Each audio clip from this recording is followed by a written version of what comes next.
Hey book nerds, welcome to my channel. So, I love Harry Potter, I really do. I have some issues now with J.K. Rowling, but I still love the series, I still think it's great. But until 2 years ago, I hadn't read the series since I was a child. And I reread them all and was surprised by quite a lot of things. But I wasn't doing booktube then.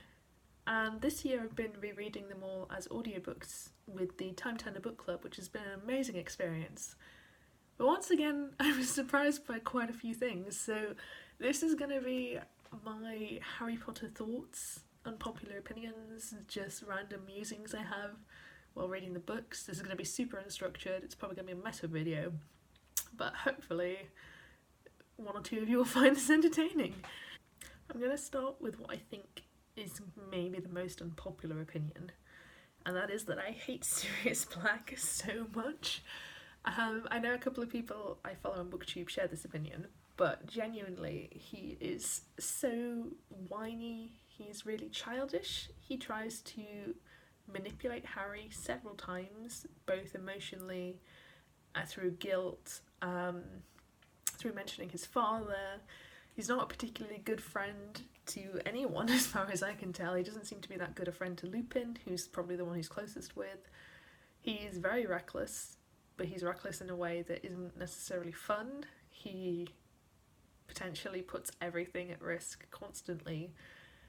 And I do not like Snape by any means, do not get me wrong, I think Snape is terrible. But the way Sirius and Snape interact with each other is incredibly detrimental to the whole Order of the Phoenix thing, and it ends up being like a massive reason that Sirius ends up dead. I should say, by the way, I'm going to spoil stuff in this video, I haven't actually said that. I assume you know that I'm going to spoil stuff if I'm talking about books, but yeah. So Sirius ends up dead. Yeah, it's just... I do like the aspect that is Sirius being able to come to grips with the fact that Harry is not James, and I think that's really cool. I think that's a really interesting dynamic that you don't see a lot with characters, and I kind of wish that was explored more in the books, because it hits me quite hard in the movies, but it doesn't hit me very hard in the books, even though it's almost more present in the books. But yeah, basically Sirius just isn't that great, and he does not deserve as good friends as he gets. Like, yeah, it's difficult because Harry's obviously biased towards him, and I completely get that. And he's not like the worst, you know, he's not like an actual Death Eater like Snape, cough cough. But yeah, Sirius just winds me up the wrong way, and I think he's not. It's kind of sad that he's the best family member that Harry has in his life. Like, that's just really, really sad. So we all know that Dumbledore hires a lot of evil people, and he kind of almost deliberately hires them, right? Like, particularly when it comes to Defense Against the Dark Arts teachers, and you can argue that he has reasons for that. But even excluding Defense Against the Dark Art teachers, Dumbledore just doesn't hire very good people. So there's like Trelawney, who is harmless. Well, I say she's harmless, she's a terrible teacher, she's pretty rude to most of her students actually in the books, and she's really not a great teacher. But she's on the better end of the scale. There's Hagrid, who is loved but incredibly incompetent, and almost injures several students, ignoring the whole Draco Malfoy incident. There's still like a bunch of students who get burnt. There's the whole thing about when Professor Grubblyplank comes in, everyone learns a lot more. And again, Hagrid is one of the better teachers. And then you have people like Snape, who is the worst and is horrible to Neville and countless other people. He's really awful to Hermione, and presumably is just awful to everyone for many, many years. And then you get people like Filch, who isn't a teacher, but he works at the school and he's a caretaker. And when Umbridge takes over the school, Filch is absolutely right there, ready to capital punishment all of the children. And some of them are like 11 years old. And I just, who does Dumbledore hire who's good? Because there's Lupin. McGonagall is alright. I'm gonna not win any fans by saying this, but McGonagall is also kind of useless. She doesn't really do a whole lot throughout the entire series to help anyone, so I have no issues with McGonagall, but also I don't think she's as great as some people say she is. And then, like, who else is there? Moody, Mad-Eye Moody, ends up being one of the best teachers that Harry ever has. And he's not even really Mad-Eye Moody, he's a literal Death Eater. So I just think that Dumbledore, as much as Harry and everyone is like, oh, Hogwarts would suck without Dumbledore, maybe they should try someone else. Like, he has massive problems with his hiring, and I don't see any evidence of teachers that he's hired that are actually really great teachers, so that's kind of concerning. All I've written for my next point is that Cho Chang deserved better, and Cho Chang did deserve better. So, Harry, as a character in the books, these are kind of tying my next 2 points together. Harry is absolutely hilarious in the books. I really wish that his personality had been kept more for the movies, because he's kind of bland in the movies, and I don't think that's necessarily Daniel Radcliffe's fault. He gets all his best humour lines cut. And Harry in the books is kind of like this lovable, dumb jock who is also really, really sassy. And that's great. I really like Harry in the books. But, like, the way he reacts to Cho Chang is awful. And I get that he's meant to be a typical teenage boy, but he literally treats her pretty awfully. And they have that awkward date in the cafe, and she's just like... First of all, he didn't even realise that she wanted to ask him out. And then... they have this date, and she's like, oh, I want to talk about my dead ex-boyfriend, and he's like, nah mate, bye. And then, like, she is thought to betray them. I don't think that's actually happened in the books. I think it's her friend who betrays them, and then he basically never ever talks to her again, and it's really weird. And, like, just Cho Chang deserved better. Like, she was grieving, she was a Ravenclaw, and no one really was very nice to her or particularly helped her through that hard time. So, I mean, I hope she had off-screen friends, because she didn't really have any on the page or on the movie, so yeah, it's just a bit of a shame.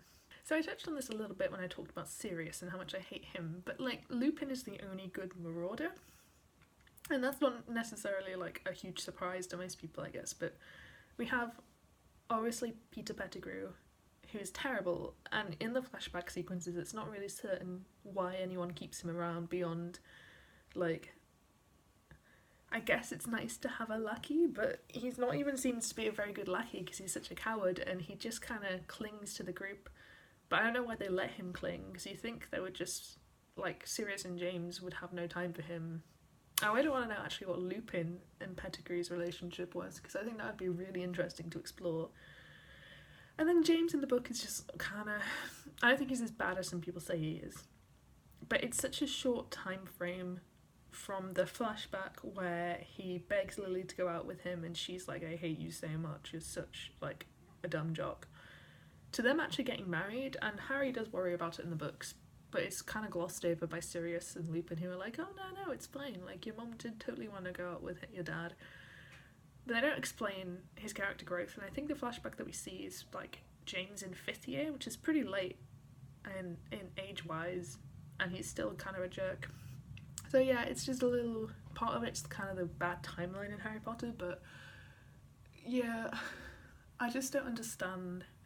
Like, the Marauders are meant to be this fun group of friends, or at least they were like a gang of some sort, but it's such a weird conglomerate of personalities, and I kind of wish we knew more what Lupin's role was and everything, just because I like Lupin a lot, but also he's kind of present for all of the bullying stuff. He doesn't really say anything, which seems really out of character for him, even considering he would go through character growth from teenager to adult. It still seems a bit weird that as a teenager he's totally fine with two of his best friends doing awful things, but hey, he had werewolf problems to deal with, so I'll give him the benefit of the doubt.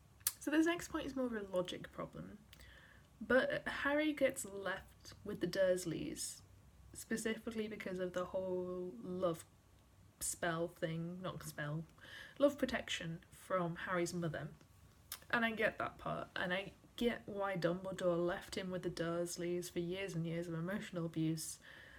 Like, it's not a good thing, but I can gather why it happened, and I can kind of wave it away in my logic brain and be like, yeah, sure, whatever, it had to happen for there to be a story.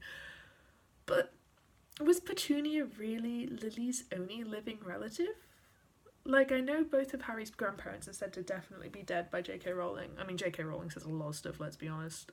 We should probably start ignoring what she says, but Like, really, no relatives. There was no distant cousin. There was no, like, great aunt or anyone at all. I find that really hard to believe considering how small the wizarding families are. And I know she was Muggle born, but even considering that, like, I have about 7 cousins or so. I probably have more than 7 actually, probably like 15, and I have a relatively small family. And there was just like nothing, no one that they could leave Harry with at all. It just seems really, really weird. And my final musing, actually, that's not a lie, I've just thought of another one. But my second to last musing is that Neville has like the worst life ever. And that's not really an exaggeration. Like, Harry's got a terrible life, obviously.